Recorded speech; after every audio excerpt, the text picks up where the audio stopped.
Hello, my friends, and welcome back to another episode of Pana Gringo.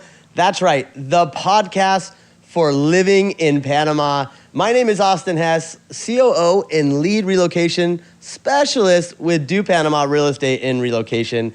And I have a very special guest with me here today. Yes, the mayor of Panama City. He's here. His name is Meyer Misrachi. Meyer, thank you so much for coming in. I appreciate it. And we got a fern between us. We got a friend, a fern between us. That should be the name of the podcast. A fern between us, not in between two ferns, That's but a right. fern between us. That's I right. like it. That's right. Obviously you're the mayor of the city, and you're doing a great deal of awesome things. And I want to talk about all these great things. But I think that a lot of people miss the you. Yeah. And so I want to know about you. I appreciate it. What are your interests? What are your hobbies? What does the mayor do when he's not being the mayor? Not much different than before I was mayor. And that's, for me, one of the most important parts. It's like the people that get into office, they kind of change. Like office, the seat will change them. Power will change people. So like for me, it's important that when people call me mayor, I'm like, no. Call me Meyer by my first name. Call me by my name, which is... Pretty close. It's pretty close, right? Campaign would have been in the U.S., anywhere in an English-speaking country would have been hysterical. Mayor Meyer. So I'm a nerd. I'm a gamer. I still game. I do streams from less so than before, but I started streaming when I was in the pandemic, as a lot of people. I love going to the freaking movies, man. If it's sci-fi specifically, I'm into sci-fi more than ever because it's so far removed from reality that I don't have to think about it. Of course. Right? So like you go watch Avatar or Star Wars. But could it be real? And it's like, okay, that's never going to happen, which I love it. But then you take me to watch, I don't know. So someone recommended me a series the other day on Netflix. Said, you got to watch The Diplomat. It's about the U.S. ambassador in Britain, and then she becomes a vice president. I'm like, do you think I need more politics in my life? How is that could happen. The whole purpose of, chill, Netflix and chill, beyond the chill part, is also the chill part, where you chill. And get out of your mind. Yeah. I try and do nothing as much as I can because I need to regenerate. When I'm out, and I'm talking to people, and I'm hanging around, and I'm doing, physical labor with my team, it can be very exhausting. And listening and hearing to people, you give, and everyone wants a piece of you. And there's a lot of energy. Yeah, like even if they're just asking for a picture, everyone's asking for something. So you need to find a way to regenerate. There's no guidebook, there's no manual on this. You just got to figure out what works for you. Of course. I'm Jewish, but I'm not religious. I don't keep the Sabbath. But I've now learned the wisdom and the whole purpose of Sabbath, which is you regenerate. So on Saturdays, I actually tend to disconnect. I'll use my phone, but I'll disconnect from social media and work. And having that space to not be always on call, and just regenerate your time. Your will, your energy is critical. Especially in social media. I mean, I get thousands of messages a day. And there's no team looking at them. It's just me. I don't let anyone. Gary Vaynerchucking it, huh? I mean, the minute you give people, a staff, access to your social media, then it's not you who's responding. And people are talking to Meyer. No, of course, 100%. So it's the one thing that I've never changed also. No one touches my social media. No one. No one's got access to it. So I do the same on mine, but I think with the businesses, it's different. I've come to, and it was very difficult. Yeah. But, letting go of some of those things, know, and knowing that you have a team and I've seen you, obviously when you first started out, even before I think were running for mayor. I just remember seeing on social media that you're putting these plants in the potholes, and I was like, dude, this guy is so awesome. What a great way to put your name on the map, I mean, that's how it's kind of how you fell into it, no? That's how I fell into this. the first thing I did was put a beautiful plant on a pothole, and I decorated it with like picket fence and everything. And I said, this is like our garden now. So it's not a bug, it's a feature. And it's not going to hurt your car Right. anymore. And then, that kind of got old after the second time when I put a Christmas tree, and then people came to decorate it, which was fucking great. And I said, guys, I'm Jewish. I don't know how to decorate a Christmas tree, but guess what? You can do it. So people would come and they would decorate it, and they would bring gifts and light it up and then put like fake snow on it. It was hysterical. After the second time, it kind of got old because I'm like, okay, what is the purpose of this? Yeah, of course. Beyond the likes, which is, okay, good. But it was to bring attention, though. I mean, you definitely brought the attention to the problem. But if it's not solving the problem, Yeah, of course. my goal, Then you started filling them with cement, right? then I actually started fixing the potholes. Because I realized, well, if they're not going to do it and it costs me $300 every time I want to change a popped tire, it's cheaper for me to actually fix a freaking pothole. And help my neighbor. Right. Except at one point, I remember fixing a pothole, and I live in Punta Pacifica. And it's a, pretty, wealthy neighborhood, upper east side kind of people, at least, And they all drive nice cars, and this lady drives by in a Lexus, and she says, "Oh my God, thank you so much for fixing that. You're so amazing.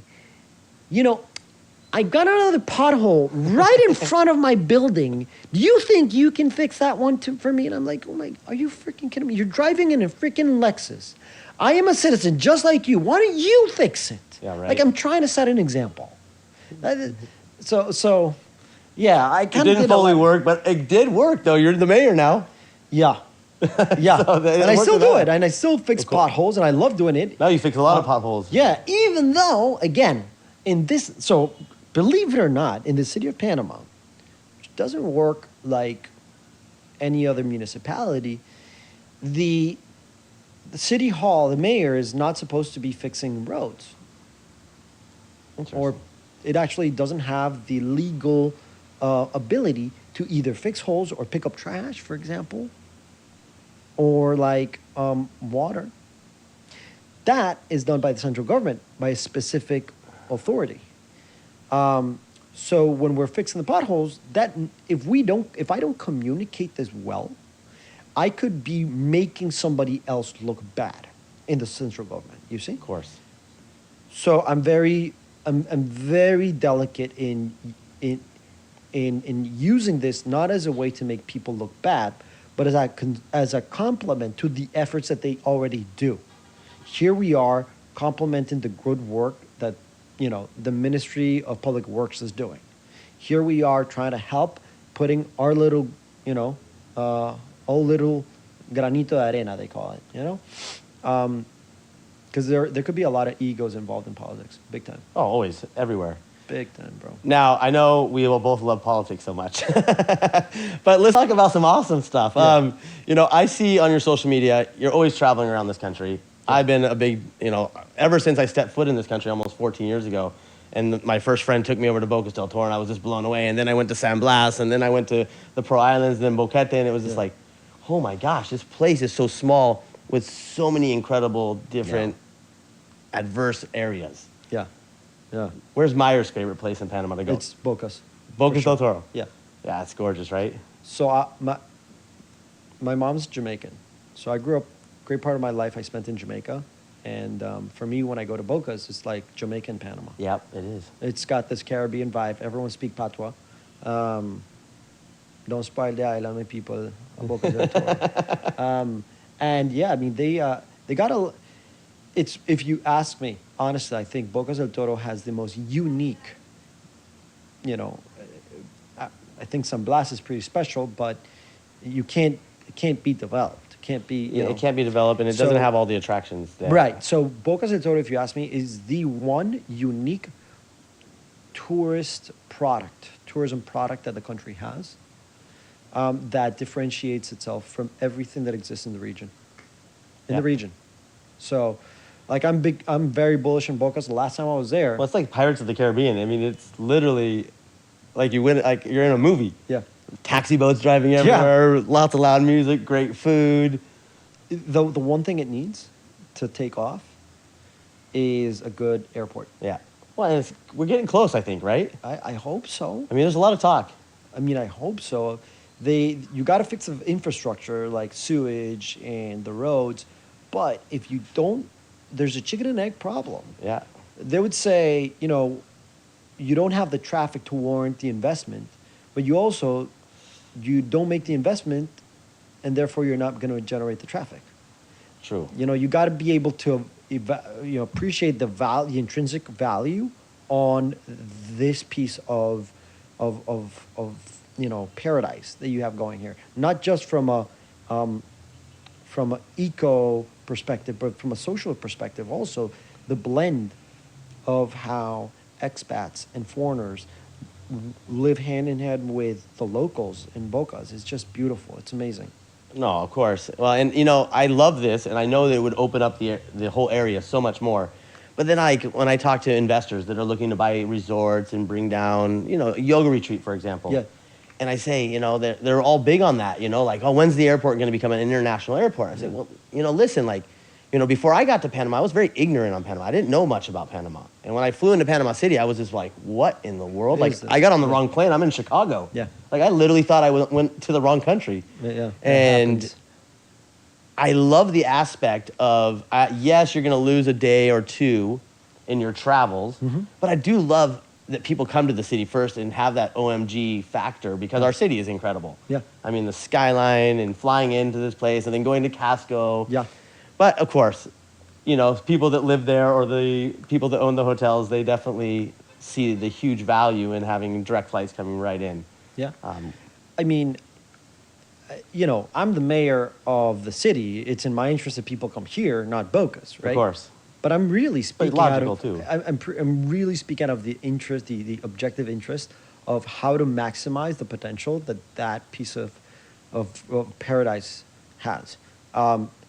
Whenever you do the airport, I don't think it is going to... The mistake would be to go in the Jamaica way of building tourism, which is all-inclusive hotels, big all-inclusive hotels all over. No. I don't think we'll ever have that. Thank God. It's not that. It's what there already is, but more. Yeah. And better.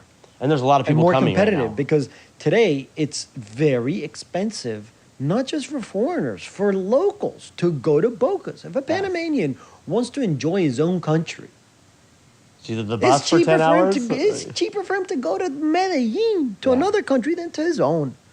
Everyone makes this argument. They're not wrong. Yeah, they're not Also, wrong. the quality of the flight you're taking to Medellin, which is cheaper, is different. Yes. Because the Air Panama flights or the smaller charter flights, they're not up to par to a 737. No, it's different. Yep. And that's the big thing is that you'll at least be able to take the big planes in. I mean, even the local Panamanians and expats like myself, I mean, when we're going over to Boquete, you fly into David. Yeah. Yes, you could take Air Panama, or you go to the Tucumán International There you Airport go. and you jump on a Copa flight. different And experience. you see a lot of people doing that these days. Yeah. There is a charm to it, as you said. Like getting on these little small airplanes and going. There's a charm to it. There's a charm to it, and that's why you could make the argument that's why it's so undiscovered, and pristine and beautiful. Maybe that's it. And it gives that wow factor. I mean, and speaking of, one of my biggest things is quality of life here. And I think a lot of our audience that watches this, I mean, yes, probably 40, 50% are living here in Panama, some Panamanians and expats. But for you, what do you see as some of the highlights of the quality of life? I was recently, because of the recent turmoil in social media that I saw around the mayoral elections in New York, I immediately jumped on the bandwagon. I'm like, hey, whomever isn't happy with the results, come to Panama. I don't care what your reasons are, but Panama's open, and it's cheaper than Miami. Of course. And we're dollarized. The quality of life Amongst a lot of other things. Exactly. So it's an open, like people say, what can I do there? Then I'm like, do you got paints and paintbrushes? Because it's an open canvas. Come down here and paint. I love hearing the perspective or the feedback from foreigners that live in Panama, because Panamanians sometimes, because we grew up around this, we sometimes take for granted what other people what other people appreciate. So like, why Panama? I can understand why you came. Why did you stay? Of course. I think that's what Panamanians I mean, need to there's so many things. I mean, it's a quality of life. It's like safety, number one. Mhm.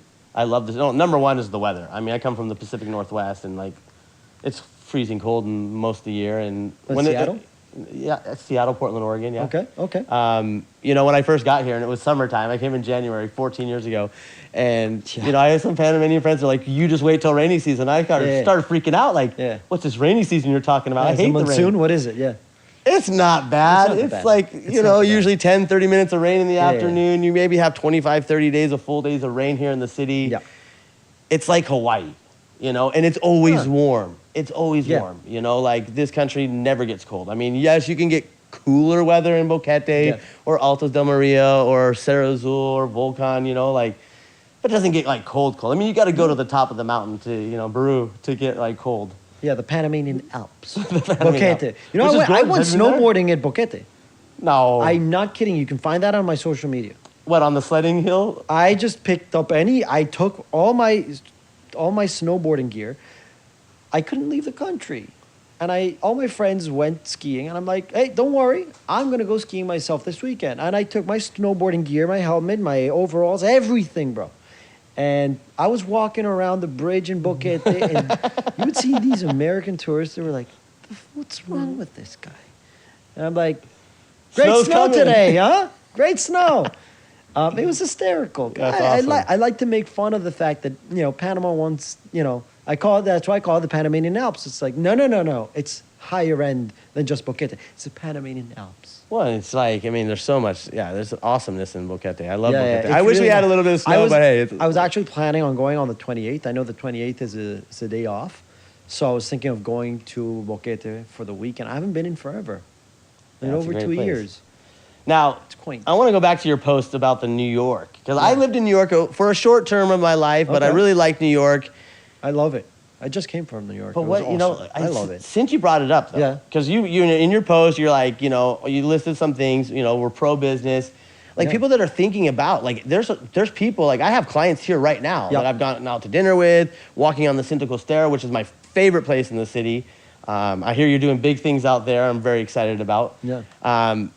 But like in your eyes, I mean, I have a bunch of points of view, but in your eyes, what makes Panama City better than New York City? I don't think Panama is comparable to New York. We're very different. New York Very different, we have a colonial city, we have a jungle, we have an ocean, and we have a metropolis all in less than 3 square kilometers, miles. There's not a lot of cities in the world that have that. Most cities just have one of those. Yeah, New York has the high rises, Yep. and it's got some ocean front. Okay, fine. But do you have a blast to the past like Casco Viejo? You don't. You don't. You don't have. And you don't have the jungle in your you don't backyard. have the, You can't the go see jungle. monkeys in the Panama Canal. So it's these are two very different products. Of course. I lived in New York. I love New York. I really do. And I think New York is greater than any one politician. So New York is going to be fine. But in the process, there will be changes. Of course. And, some people don't agree with the political views of its new mayor-elect.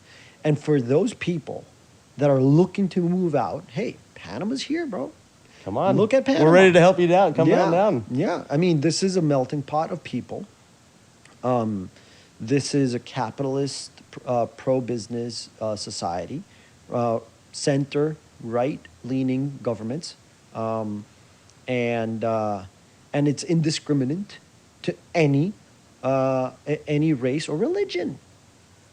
Or sexual preference. I mean, we or have a lot of sexual homosexual preference. gentlemen that Yes. are coming down, and 100 they're like, listen. I know it's a real Catholic, community. Are we going to be okay? I'm like, bro, I come from the fashion industry. I'm a straight man, but like I have had gay friends my whole adult life, and it's like, you're going to be fine down here. This is a great place. Panama is a special place, and I think, again, if I could ever give anything to every one Panamanian equally, is a ticket to anywhere they want.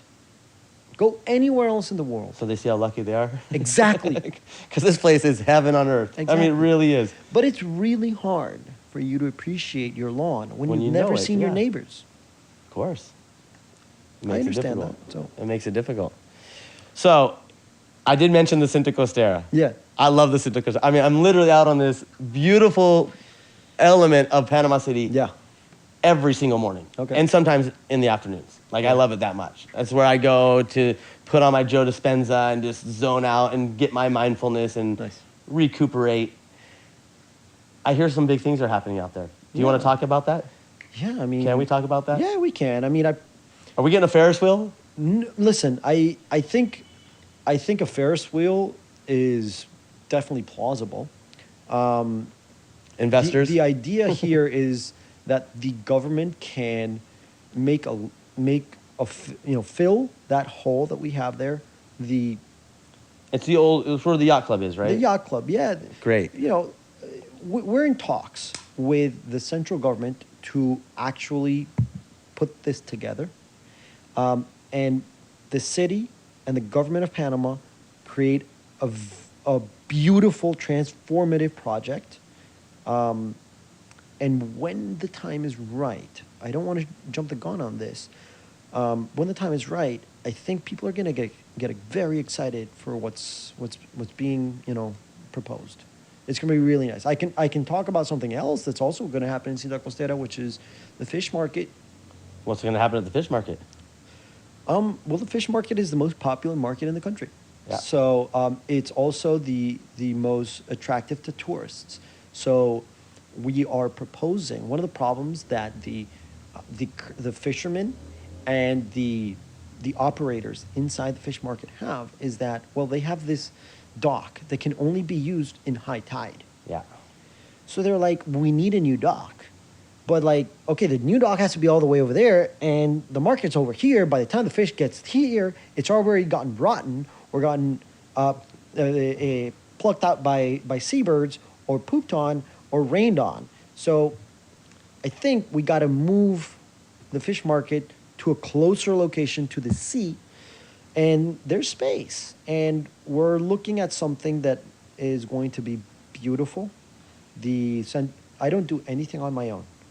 I work hand in hand with the central government as much as I can to get as much done, so that anything I want to do can be done faster and greater because they're involved. So I love teamwork, and I don't care who gets the credit as long as it gets done. And I love giving them the credit because I want them to do well. They do well, we all do well.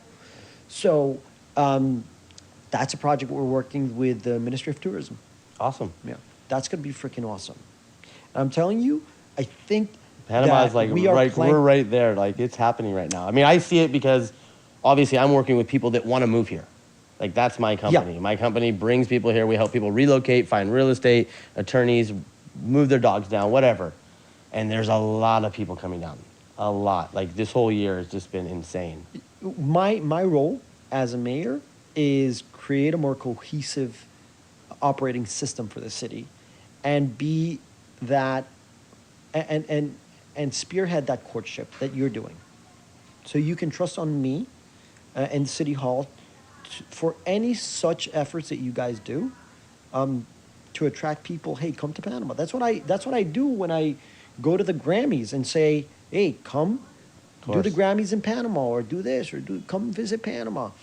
I'm bullish. Big congratulations on that. I mean, what did you bring? What was Those were award the festival? precursors. That's the precursor to the Latin Grammys. I mean, that was huge. It was and very successful. Premios Juventud by Univision, and in fact, on Thursday next week is the Latin Grammys, and I'm going to be going not to the event. I don't really like this show per se, but I'm going to go see them and have that meeting and say, I told you last year that we could do it.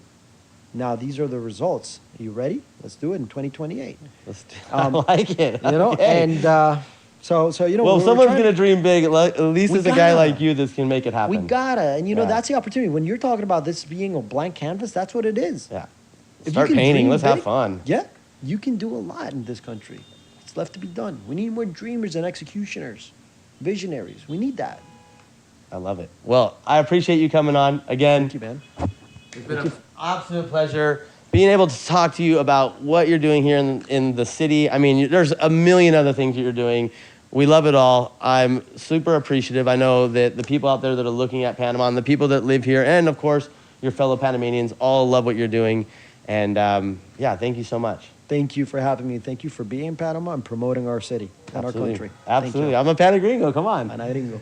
Well, guys, I appreciate you joining us on this episode. Remember, if you enjoyed this episode, share this video on your Facebook page or any other social medias that you use. And of course, if you're looking at moving down to Panama and you want assistance, go to dopanama.com. We love helping people find the way here in Panama, or stop by our headquarter office located inside the Waldorf Astoria Hotel on level P, or just inside the front doors of the Hilton Hotel. We also have an information desk. Again, thank you for joining us on this episode of Pana Gringo. Until next time, ciao.